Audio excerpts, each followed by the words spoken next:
Hello, everyone. Charles Watts here. Welcome to Monday's edition of Inside Arsenal. I hope you all had a fantastic weekend, wherever you're watching this or listening to this around the world. Could be a big week this week. Certainly gets that feel that things have been sort of bubbling up at Arsenal to sort of have a pretty big week in terms of moving the squad forward. And we know that Declan Rice is bubbling away. We know that Jurrien Timber is bubbling away. Arsenal players returning for pre-season training as well. We'll talk about that. And that could well lead to potentially a couple of contracts announcements coming through as well. So could be a big few days for Arsenal. We shall wait and see, but plenty to talk about, plenty to keep us entertained anyway. And and also wherever you're watching this or listening to this around the world, happy Sol Campbell Day. We talked yesterday's video about the sort of craziness of the transfer window and where it all came from. And I was talking about how social media kind of created the monster that is the transfer window and Sky as well and all things like that, how they drummed it up, and spoke a little bit about before that was all a thing, where we all used to get our football rumours and speculation from. It was just like the newspapers or the phone in Team Talk and paying about £1 a minute to get the rumours from them. We had teletext as well, of course. That's where I found out Arsenal signed Dennis Bergkamp was on teletext. And today is 22 years since Sol Campbell signed for Arsenal. So happy Sol Campbell Day. And look, there's my tweet that I put out this morning. And there is the email that I received from my dad telling me that Sol Campbell is a gooner. Obviously, if you're watching this on YouTube, you can see it. If you're listening to it by podcast, you can't. But that is how I found out that Sol Campbell had signed for Arsenal 22 years ago today. I was sitting in an internet cafe in Hollywood, in LA, on my round the world trip. And I woke up, I had an awful night's sleep. I remember dreadful. I was in a dorm room with about 10 people and so many blokes were snoring in there. Honestly, I could not sleep. And it was a dreadful night's sleep. And I got up about 5 a.m, just went out and sat in the internet cafe just to get out of that room, immediately opened up my emails. And that was the first thing I saw from my dad, and immediately perked up my day.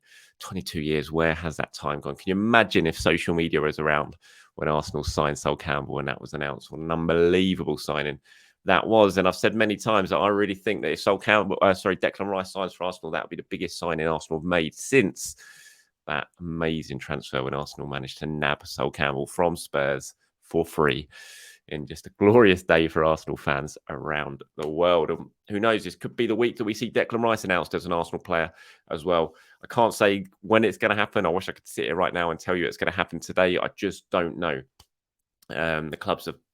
Both clubs are trying to sort it out. They want to get it done.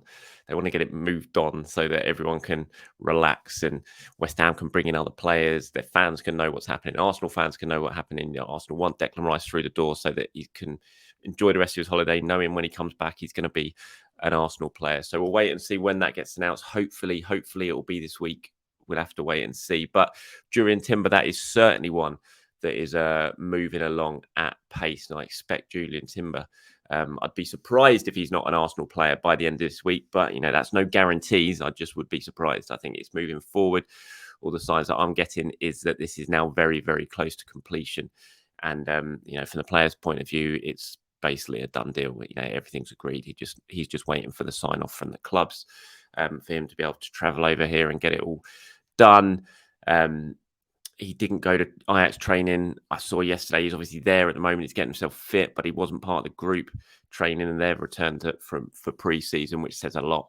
And that deal is very, very close to being done as far as I'm aware. And Jurrien Timber will soon be announced as an Arsenal player. But again, there's no guarantees until it's done, until the contract's signed, until he's over here. It's a cliche, I know, in holding up that shirt with Timber on the back. You can never say never in football, but all signs pointing to that one being done very, very soon. I spoke about it in a video a couple of days ago, but I am planning a bit of a Jurrien Timber special for when this all sort of happens. I'm trying to speak to someone, trying to set it up at the moment to speak to someone who knows Jurrien Timber very, very well. And so if you've got any questions about Timber, about the deal, about what he's been like at Ajax, about his character maybe, about what you think he's going to bring to Arsenal, what position you think he could play, anything like that, fire them in, leave them in the comments in this video if you're watching it on YouTube. I'll select a few of them and I'll put it to the guy who I'm speaking to about Timber for the Jurrien Timber special, and he will hopefully provide some really good insight into him as a player and potentially as a guy off the pitch as well. So please do that, and I'll try and if I can get this nailed down, then I'm hoping it'll be a really good interview, and we should learn a lot about the player from a guy who should be able to give us a lot of really good insights. So please do leave your comments, questions, whatever, in the comments below on this YouTube video, and be a part of that special which I have coming up. Okay, right, let's move on then quickly. There's lots of talk about this man at the moment, Romeo Lavia. Obviously being linked with Arsenal a lot during this window. It's not one that I've ever been totally confident on in terms of reporting myself, because I just haven't had it confirmed to me by anyone that I've spoken to. But obviously it has been reported elsewhere that Arsenal are very in for Lavia. So, and I'm certainly not denying those reports. It's just I haven't been able to firm it up myself. So it's not one I've ever really been confident enough to talk about myself, because I'll only, talk about transfers that I know that I've had confirmed to me that it's something that's potentially on the cards. But he's a very good player. I really like him. I remember that 3-3 at the end of last season. I thought he was fantastic in the first half against Arsenal. In that game, he really, really caught the eye and impressed me. But Liverpool, it looks like I'm moving forward and pushing pretty hard for Lavia now. And I've had lots of questions. Why aren't Arsenal trying to get this done? Why are they waiting? Why are they waiting? But I think it's hard. I think at the moment, when you've got Partey and Xhaka still there, and we still don't know exactly what's happening with those two. As I said yesterday, I'm still fully expecting Granit Xhaka to go. I think that will be done, once Rice is confirmed and through the door. I think Xhaka transfer will be sanctioned. It's all been agreed a long, long time ago. I think it will just be sanctioned. When I say agreed, I mean between the player and everything like that. And I think that will go through once Rice comes on board. But I think until you know exactly what's happening with Thomas Partey, especially, I don't think you can push the boat out if you are going to try and sign Lavia. And again, I can't say for certain that they are, because I haven't had it confirmed for me. But if they are going to really move for him, I think Partey's future needs to be resolved one way or the other before you do that. And that might lead to other clubs, coming in. And like I said, Liverpool very, very in for Lavia by all accounts at the moment. And it might well be that they end up getting this done. And Arsenal, should they have wanted to, just been unable to get it done because of Thomas Partey. So I think that's the thing with transfer windows and potential targets. A lot of things have to fall into place when it comes to building the right squad, because the last thing you want to do, and the last thing Mikel Arteta and Eddie want to do, is end up signing players and then not being able to move players on who are in their position already in the squad, and then suddenly you're left with at least one player, down the pecking order, still at the club, unable to move them on, and that leads to an unhappy player and an unhappy mood at the training ground. And Arsenal have worked so hard to sort of take that mood away and lift that atmosphere away from the training ground when you've got unhappy players. You look at the carnage it caused at Chelsea last season, for example. Just players who knew they weren't going to play, who were still around. It just leads to a real bad mood and morale in the camp, and that's the last thing Arsenal want. So I think for those who are really desperate for Arsenal to make a move for Lavia, and are looking at Liverpool potentially muscling in and getting that deal over the line before Arsenal have even been able to, I think you've got to sort of take a step back and think, what, until the midfield who are already at the club and their futures are resolved, I think it's really hard for Arsenal to push the boat out if Lavia is, really a proper, genuine target, which again, I haven't been able to confirm myself, but that's not saying that it's not the case. Arsenal moving back for pre-season this week. It's always a big week, I think. It makes the season feel really, really close to happening. Obviously, the non-internationals are coming back this week. The players who've been involved with their national teams over the summer, they're getting a little bit of extra time off. They won't be back for another couple of weeks. But players like Ben White, for example, who didn't go away with England, he's all going to come back this week to London Colney. Other players as well. I think people like Gabriel and those sort of players, Rob Holding. And they'll go through their sort of physical tests. They'll go through all the data tests to see, how much body fat they put on over the summer, how fit they are, and all that sort of stuff. I don't think we'll see them out working with the ball straight away. Certainly the first couple of days are probably going to be a lot of testing and science, things players hate, but has to be done to get all the data in the system. And then we'll see them moving out and sort of getting work with the Bulls. I mean, they fly out to Germany next week. The first preseason friendly of the summer is next Friday. I mean, that's how quickly things are moving on now, and how quickly, when that starts happening, the season just flies around. So it's not going to be too long, but always an exciting day. I think Arsenal players returning for preseason training. So yeah, big day for Arsenal. One of you in the comments and questions has asked about this exact sort of piece. So here we go. Yavan Wonders, I think that is, says, "Hi Charlie, it's just under 2 weeks until the game in Germany. When is the Arsenal squad returning back for pre-season? Do you expect the players who are on international duty to be heading to Germany, or will they just head to the US tour after the rest come back for the Nuremberg game?" Easy for me to say.